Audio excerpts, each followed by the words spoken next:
episode of Teens No Cap. I'm your host, Charity Chaffee. I'm a teen mental health specialist.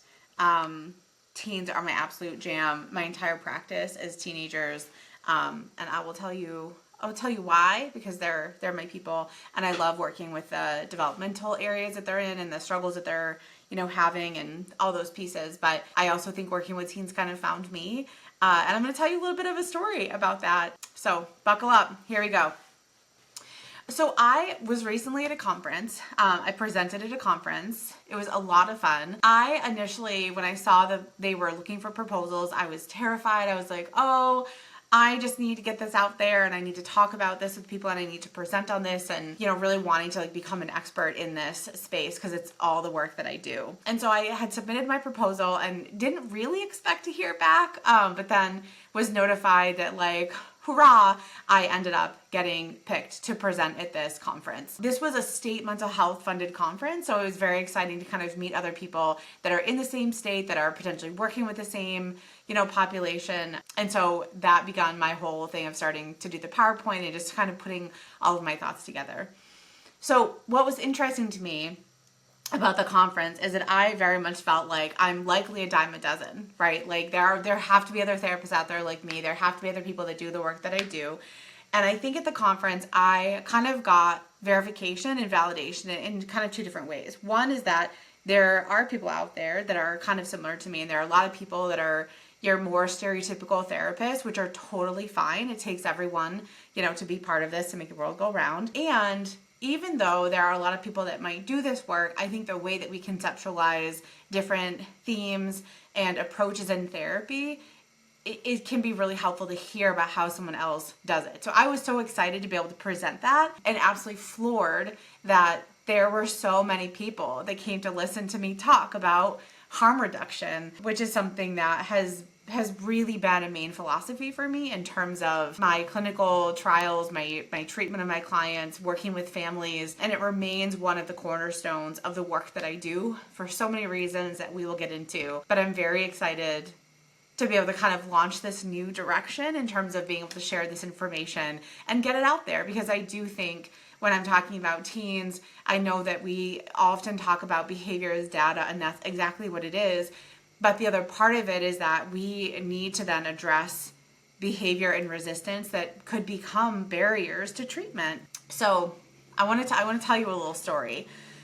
I was getting ready for this presentation, and the thing that came to mind for me, kind of throughout this entire prep process, has been The Little Mermaid, our favorite mermaid.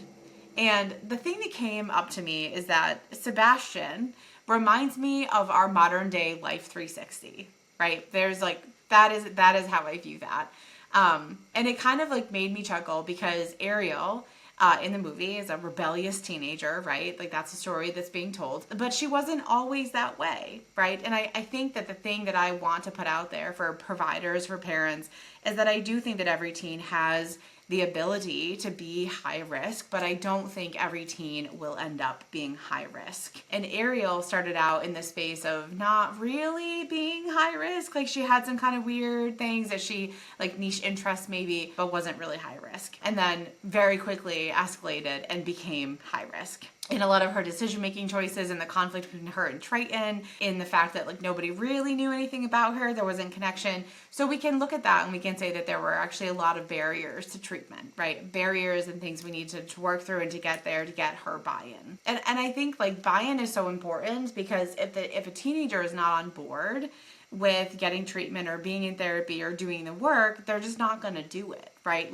We are at the point of development with teenagers where they're practicing the things that we've already taught them or going against those things. They're finding autonomy, they're finding independence. Their peer group is the most important peer group for them, or the most important voice for them at that point. And parents really kind of exist more as backseat drivers or exist more as guardrails than we do as someone who is actively driving the car.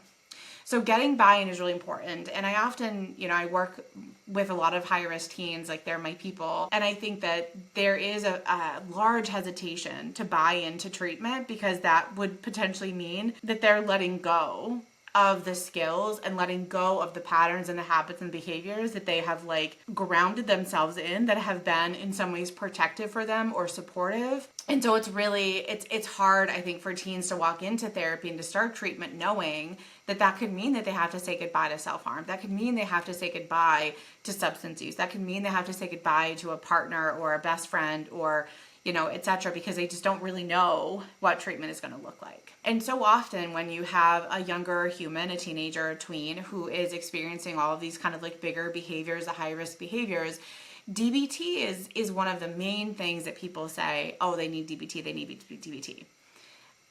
And the thing is, a few comments on this. One is that DBT has a lot of like positive emphasis. DBT can be a great modality. But DBT is not the only modality in working with high-risk youth. I'm trained in DBT. There are definitely components of DBT that I utilize, but largely I would not identify as a DBT therapist. There is nothing wrong with DBT, but I do think that we have, in some ways as a culture, as a society, watered down what DBT truly is. And I have kids that I start with, and I ask different questions in the assessment process, and I'm like, did you ever do any DBT? Like, what does this look like? And there's like a visceral reaction nowadays to people. It's like, I hate DBT. I never fucking want to do DBT again. Like, because it either hasn't been done to full fidelity, it hasn't been done in the right way, or it's been done in a way that has been so watered down that they've kind of lost the concept, or it's been something that has become so ingrained in all the treatment programs and the partials and the inpatients that they're just sick of it. And I think that's unfortunate because I do think that DBT, just like any modality, whether I'm trained in it or not, can be really helpful. But the point is getting buy-in. And a lot of the kids that I've worked with come in hating DBT, want nothing to do with it. And that, to me, I know is not my starting point.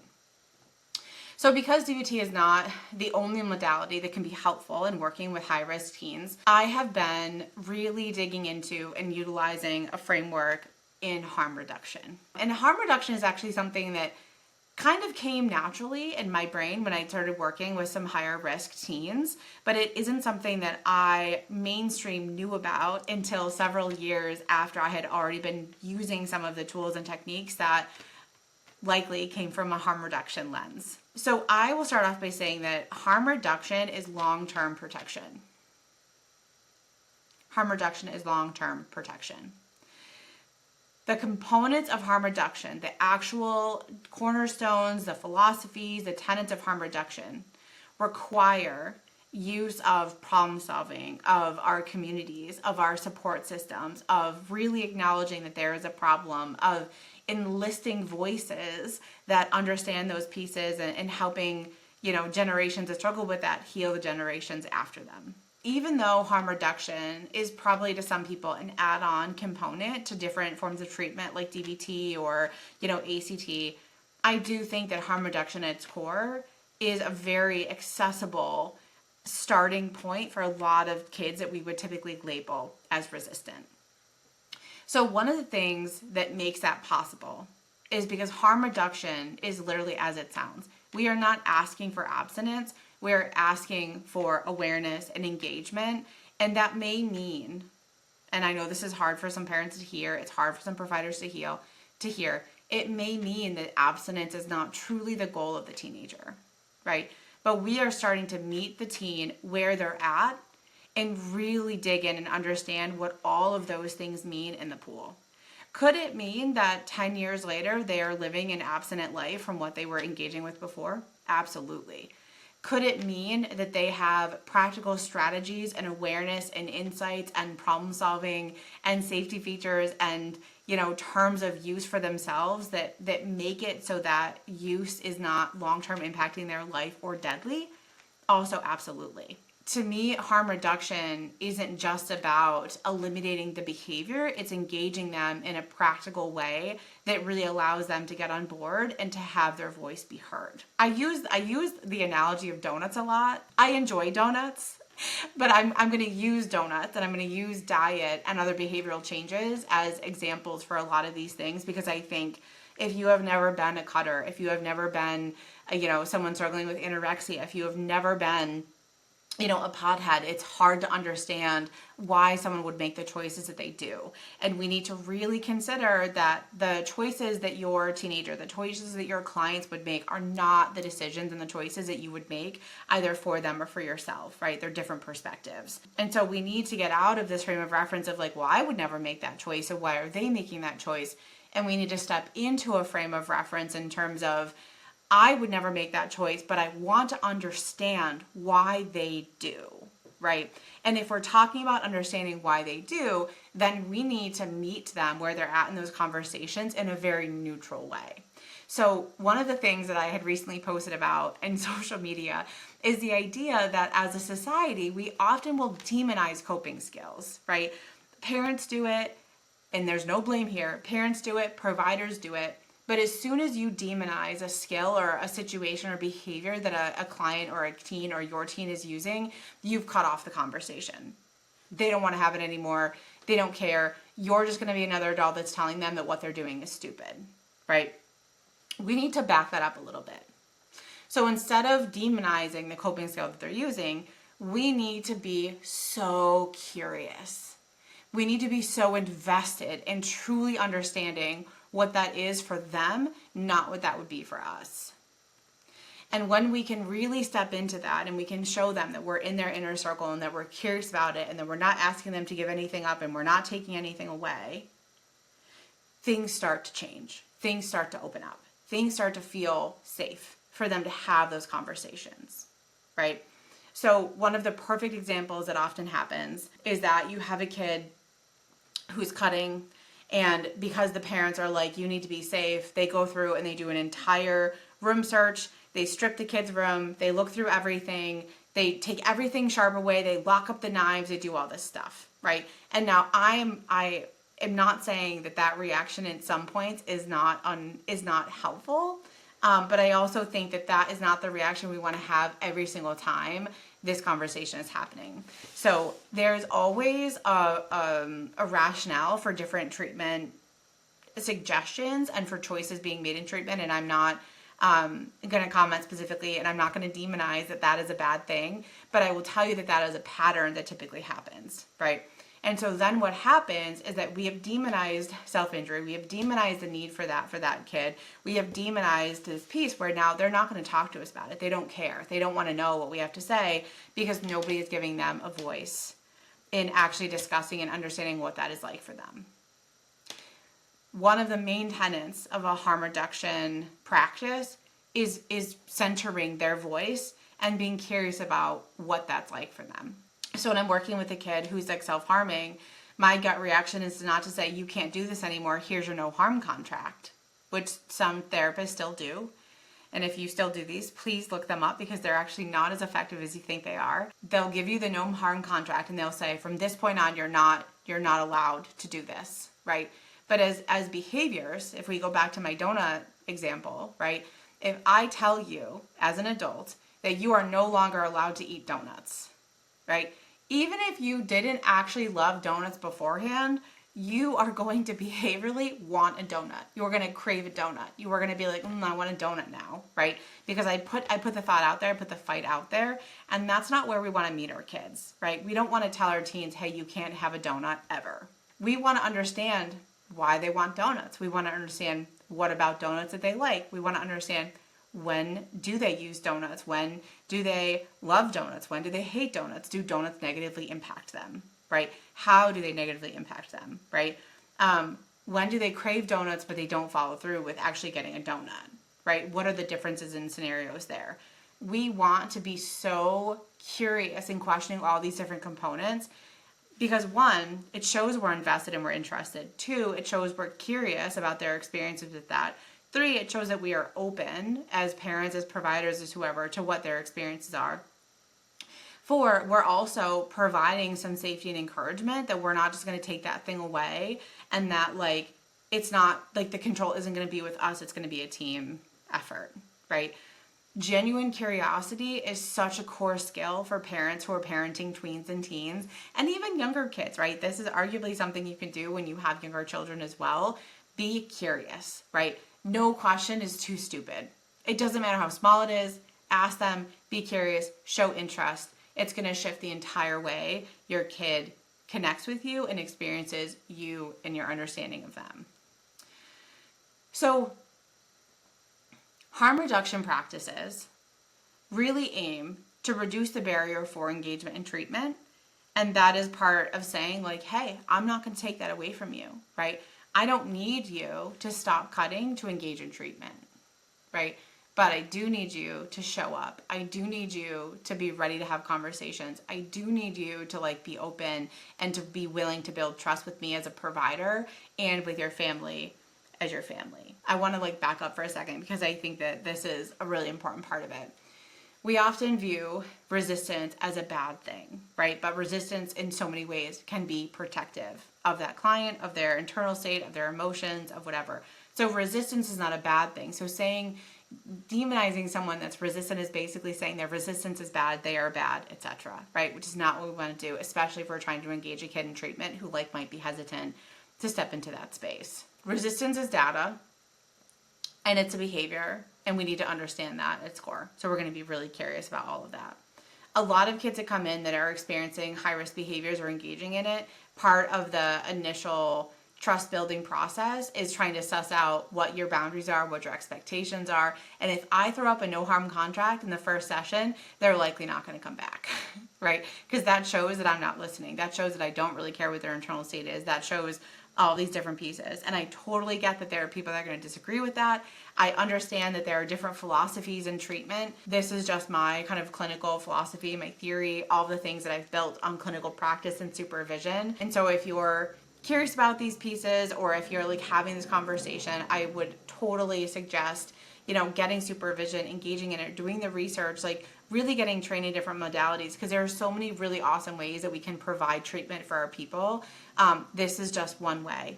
This is my way. I work with high-risk teens. So one thing that often comes up when we're talking about harm reduction is the idea that parents feel like you must be enabling them, right? Harm reduction can't exist in the same pool as abstinence, and that if we're not telling them that they shouldn't be doing this, that we are enabling and we are supporting them and engaging in that activity.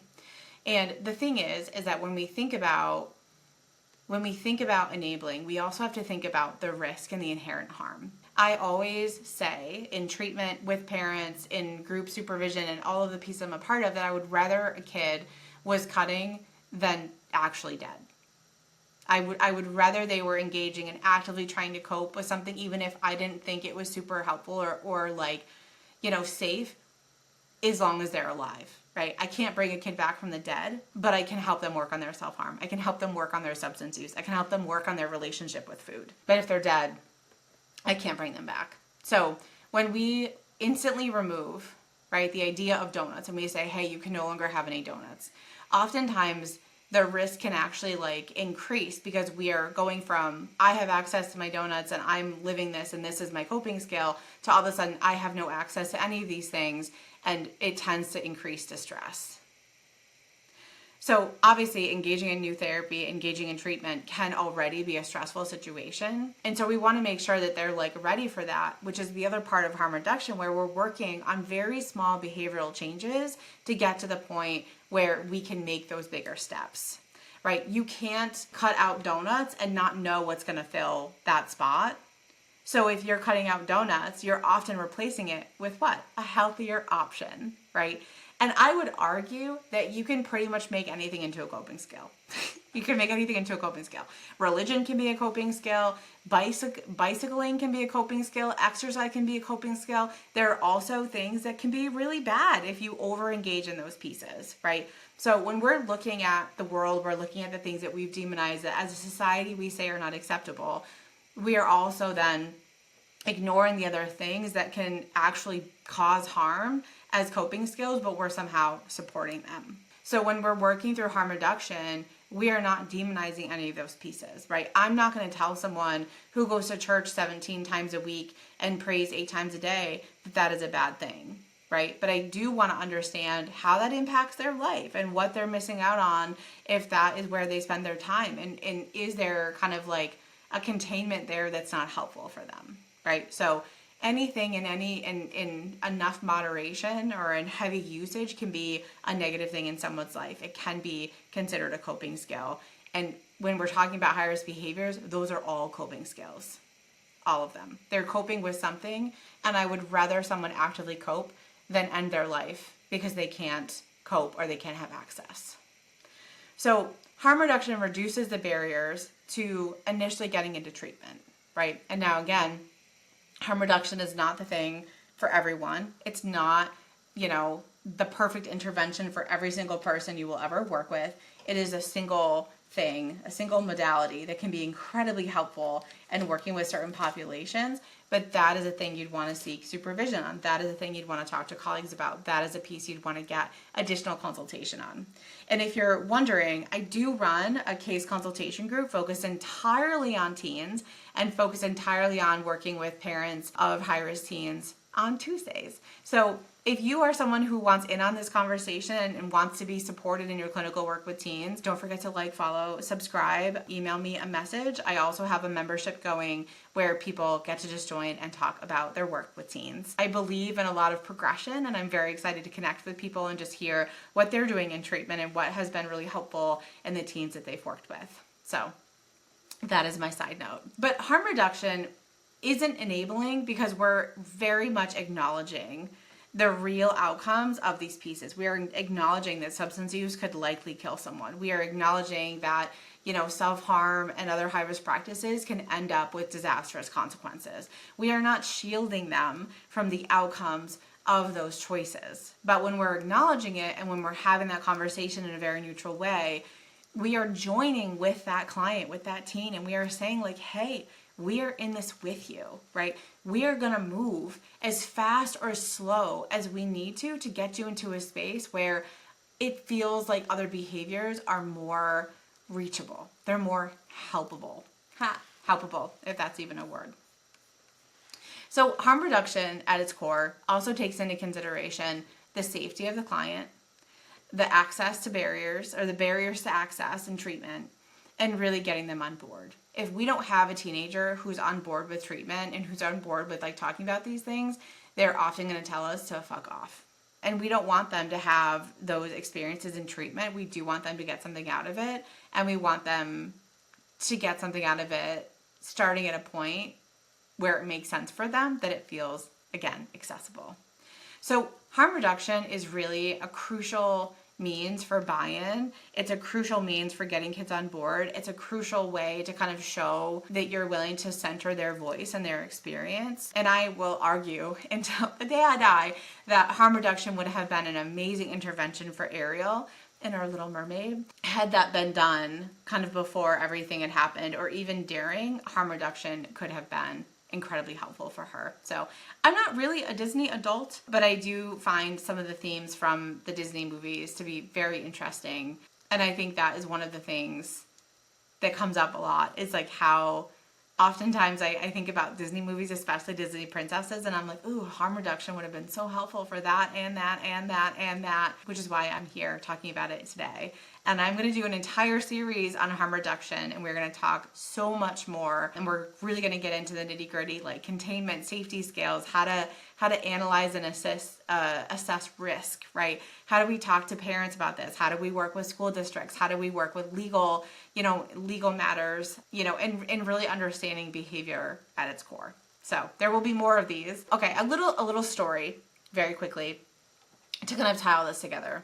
When I started out, I started working out in community mental health. Community mental health takes a lot of different people. There's a lot of really great providers that are there, different age and demographics, etc. It was a lot of fun, and I really enjoyed it. And really, at community mental health, that's where harm reduction became such a key component to me in treatment, because there were a lot of teenagers that I worked with that were labeled in certain ways, either by their parents, the providers, other people, the psychiatrists, etc., as resistant or argumentative or unwilling or defensive or manipulative or low IQ even, because they just wouldn't do the demands of the provider. And then oftentimes you'd have the descriptors of enabled by parents. And so I really was trying to look at all of these kind of core behaviors, and I was like, what do we need to do to really work through some of this? Because I don't want someone coming into session all up in arms and defensive and whatever. And that's really where harm reduction for me was born. Harm reduction seemed like such an easy way to engage with people and to help them understand all the different behaviors and choices and options without asking them to do the work or give anything up, right? So it was a very low threshold, a low level of effort that it took just to sit in session, because I wasn't asking them to give it up. I wasn't asking them to not cut. I wasn't asking them any of these pieces. But doing the work and with that population really helped me understand and build a framework for using harm reduction with teens that has been the cornerstone of my entire practice. So we're going to talk more about this, but I wanted to give kind of a backstory because I don't think that harm reduction is totally taught in the way that I think it could be really helpful.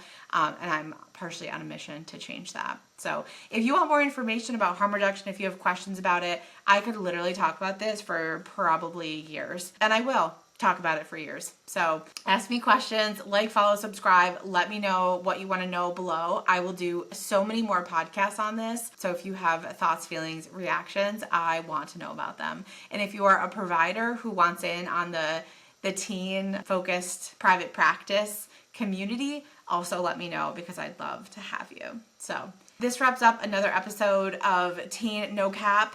I know it was a little chaotic because that's how my brain works sometimes, but let me know if you have questions in the comments.